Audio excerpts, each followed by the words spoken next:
Good evening, ladies and gentlemen, children of all ages. We are so happy to have you here tonight. And we welcome you to our fifth, annual SLP Earth Day celebration and town visioning. So last year we served 180 plates. I think we cooked enough, and don't forget to get seconds right now. 5 years ago, we also asked the city to create a fact sheet on zero waste events. And today, almost all of the events happening in the city are going zero waste. So please help us tonight with your waste. And if you have any questions of what goes where, just ask any of our helpers. The garbage, though, is in the back, and there's compost, recycling, and regular garbage. We're hoping to have no garbage.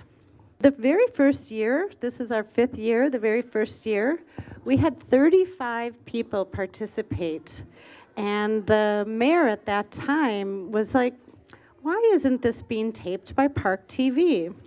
So John McHugh, you just walked away, but I wanted to say thank you for being here again.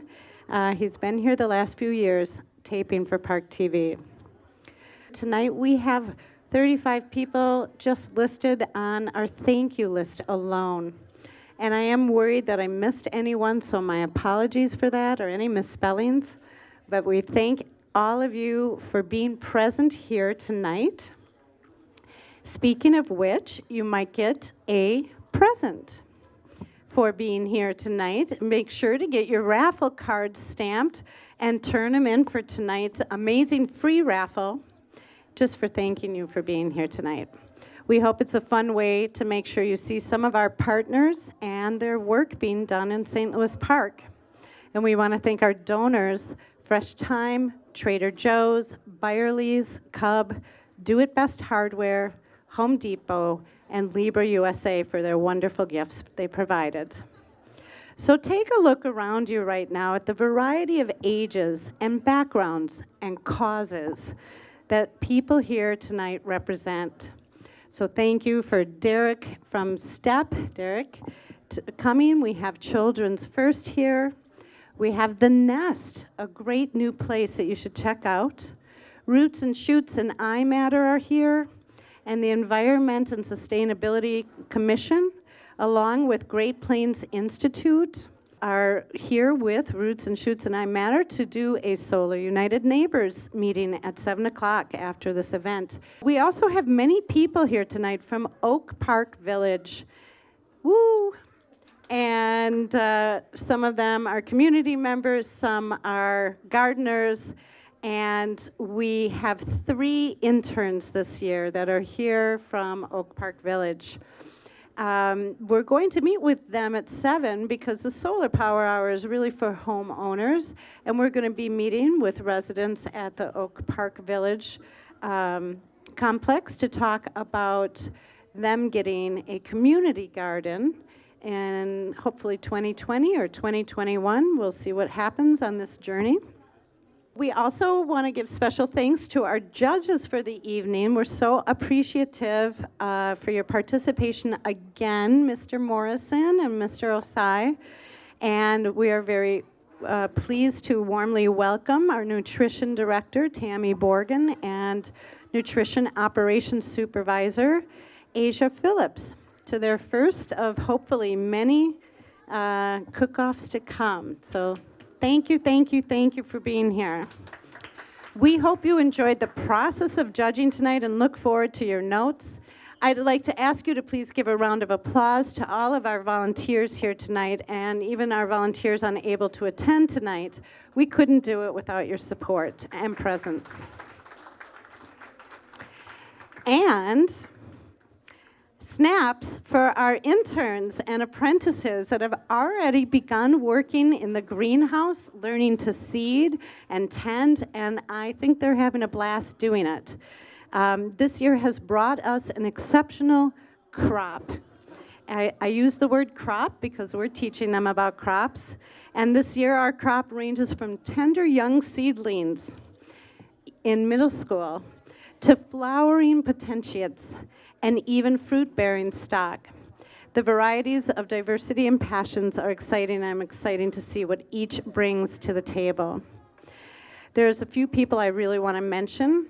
Sharon Lehrman, this woman goes above and beyond all the time. I talk to her. I cannot ever get over that she lets me know she did something before I even have a chance to ask her to do it. So she and one of our new board members, Melanie Shibley, you might have seen her over at our Culinary Fresh thing. They are working on putting that together with chefs and nutritionists from town and around town. And you're going to love this class. It's Garden Fresh Culinary. It's going to be taking place at Lenox Community Center. We are back at those gardens, and people will be able to meet with the teacher, walk out into the garden, see what's ready to harvest, and learn how to harvest, and then bring that harvest back into the kitchen at Lenox and have 2 or 3 different ways of learning how to prepare each of the things that you just brought in. So it's really going to be a fun class. For those of you who have not yet met Ariel Steinman, Ariel apprenticed with us in 2015, right? And I've never seen anyone work so efficiently in the gardens, rain or shine. This girl is out there digging away. It can be pouring out. She's like, well, it's warm, it's okay. So she left Seeds in 2015 to join the Peace Corps in Senegal, and she worked on fruit orchards and community farms. And I literally, for 27 months, was just like, oh, please let Ariel come back to Seeds. Please let Ariel. And she is back, and she is now our operations director, meaning she does everything. And so she will be supervising many of our interns and apprentices. And lucky me, she's not just good in the garden, but she loves to make charts and graphs. And essentially, she pulled this event together with little guidance. So well done, Ariel. We're so grateful to have you back. One last thing, I need to first, last, and always, I want to thank my husband, Lee Lieberman, who is so busy feeding people back there. Doesn't know that I'm thanking him, but without his loving support and help and belief in what Seeds' purpose is, none of this really would happen. So Lee Lieberman, I'm thanking you, my dear, and I promise the garage will look brand new maybe tomorrow. We'll see. So now to the title of tonight's event, Food at the Intersection of Health, Equity, Climate, and Resilience. First, everybody, I don't have it behind me, but Zoe Frank, one of our interns and also an Environment and Sustainability Commissioner and a number of other things, she designed our great logo for the evening. I'm going to talk about the equity. For many of us, we don't even know what equity means the first time that conversation comes into our range. And a wonderful person explained it to me that equity does not mean everyone gets a pair of shoes. Rather, it means everyone gets a pair of shoes that fits their feet and is good for their needs. So I could give each of you a pair of size 7 high heels, but how many of you would want or need them? And some might be ecstatic, but others might need walking shoes or winter boots or children's sizes. So equity, when it comes to food, Seeds wants everyone to have culturally appropriate, safe, and nutritious food, not just calories. And this food system has long been wrought with racism, whether it has to do with having clean land or space to grow food, or that your nearest grocery store really just sells junk food for cheap and apples for $2 each. There's many barriers and challenges. So equity also talks about food justice, but I have to say food justice is more than about race. It's also about who owns the food and what are they using to grow the food. I don't know if anybody have noticed an article I just saw, Monsanto Bayer. Monsanto Bayer was just fined $80 million in the first 2 cases showing that they have lied about their pesticides not causing cancer. They lost 2 cases, and there are over 11,000 more on the docket. We have all been eating their food, whether we know it or not. Resilience is another part of the title tonight, and resilience generally means the ability to bounce back from challenge or hardship.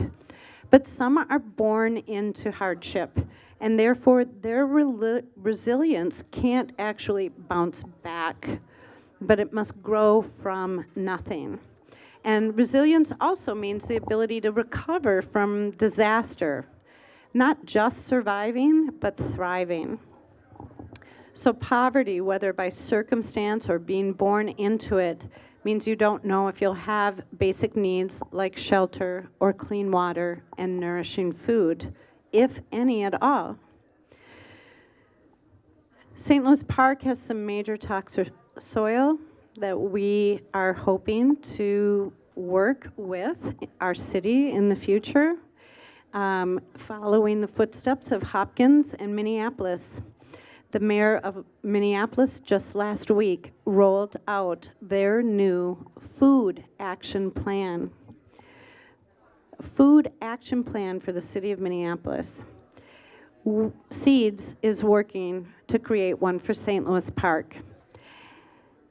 So we hope that you'll participate in our work and talk to your city council or school board members. Thanks again, Ken, for being here and being so supportive all along. We would really like to see the creation of an urban educational farm. And that farm would not only teach about growing food year-round, but would also teach about cleaning the soil, our damaged soil here in St. Louis Park, and making sure that we have clean water, and teaching our new industrial revolution of feeding the world and cooling the planet. Sharon Lehrman, our co-chair of the Cooking Matters, is going to help me bring our judges. Ken Morrison from our school board, as well as Tammy Borkin, our nutrition director, and Asia Phillips, the nutrition operations supervisor. And Mr. Aston Asai is here to also be a judge. Okay, hi, my name is Ken Morrison, a school board member, and also have been helping out in Cooking Food Matters for a couple of years. And I was judging this year. So this year we judged 2 teams, ALE, and then Yummy Peppers, of which they did a fantastic job. So they do the class for 6 weeks, yep. 6 weeks, and 2 hours a night, 2 hours a night, 6 weeks. And they learn how to pick healthy choices in foods. So the competition was to make some healthy choices. So you find a food or a menu or a recipe that you like, and then you try to change it a little bit to make healthy choices. So we judged a fish taco, which was fantastic. And the team just used salt, pepper, and a little garlic, I do believe. No, just salt and pepper on the fish taco and lime juice, and it was fantastic. It was better than the fish tacos that I've made, and I think Aston will comment on that too a little bit. So that was very, very good, and the mango smoothie was also better than the smoothies that I make in the morning, so I'm going to have to take that recipe for your smoothies. Great competition. I think you guys did a great job. I think that the other team did very well too with the mac and cheese and the parfait. The parfait, which was really stood out to me, was the granola was made by them upstairs, and it had some almonds or nuts in it, walnuts, which were a little surprise, a nice little surprise at the on every chart, and then chia seeds, which was also another addition. So I again thought that both teams did a fantastic job, and I'll let other people talk.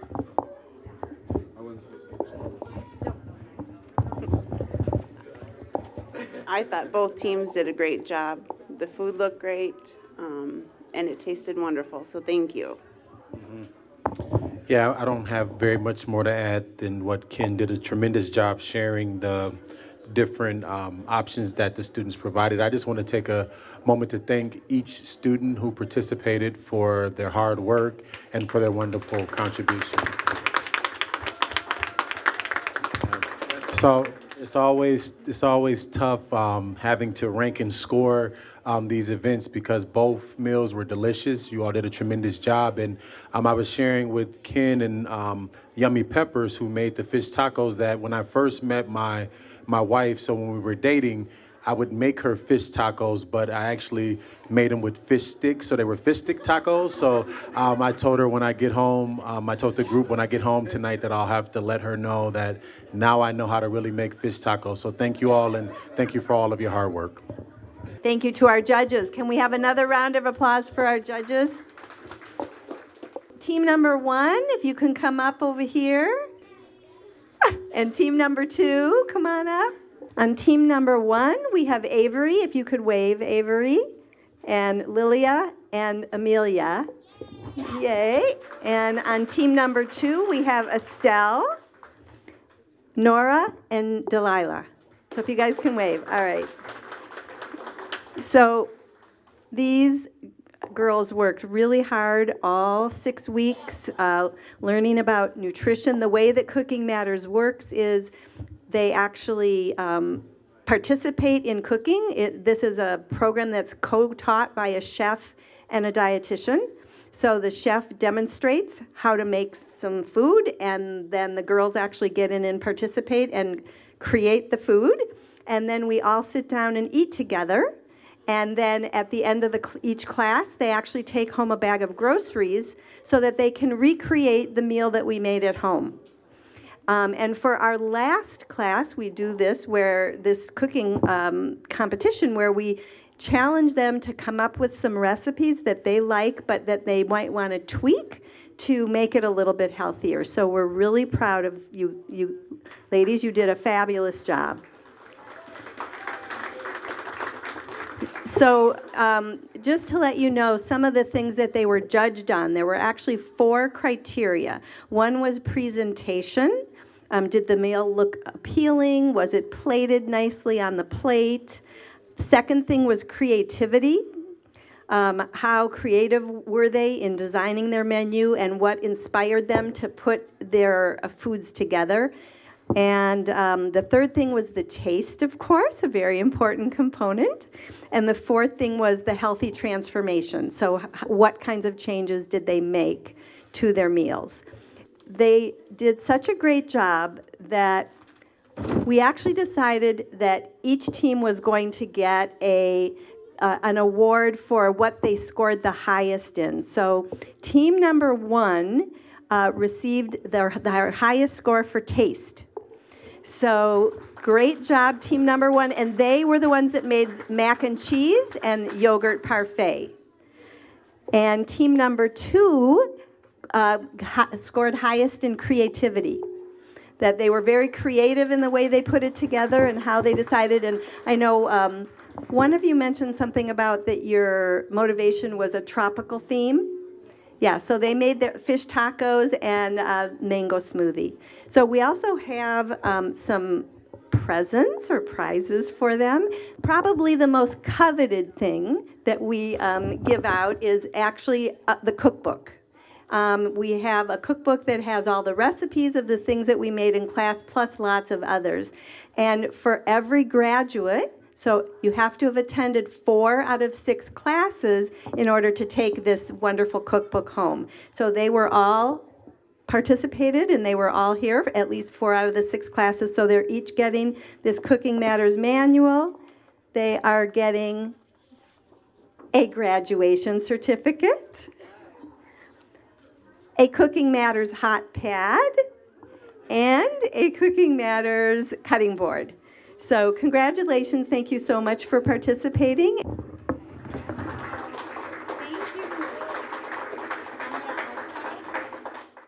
I'm going to introduce Katie Christensen, who is both on the Environment and Sustainability Commission, and she's president of Roots and Shoots Environmental Club at the high school, and she's part of I Matters and maybe Seeds one day. She's got a quick announcement. Hi again. Julie did a wonderful job introducing me, but I'm Katie Christensen. I'm Claire Bargman. That was loud. I'm Zoe Frank. We're having a solar info session through Solar United Neighbors where you can learn about implementing solar energy in your home, and everyone's invited to attend. Yeah, we'd really like it if you came. You can learn a lot from it, and there's also a lot of options that a lot of people don't know about. So it's just like an informational meeting to help you learn more about solar and all your options with it. There's also information about buying bulk solar so that if a lot of people buy it, it's a lot cheaper. So hopefully we'll see you all there. And yeah. Whoop whoop, come. Thanks, girls. So we're very happy to have Solar United Neighbors doing their presentation down the hall after this, and we'll be meeting with Oak Park Village residents, talking about their garden for 2020, maybe 21, we'll see. Don't forget, we're zero waste, so if you haven't thrown your plates away, we have organic waste over there, and there shouldn't be much recycling or garbage. It should all be organic, is what we were working towards. And we thank everybody for coming tonight, supporting our interns and our cooking students and the work that we're doing. And we hope to see you all again soon. Good night, everyone.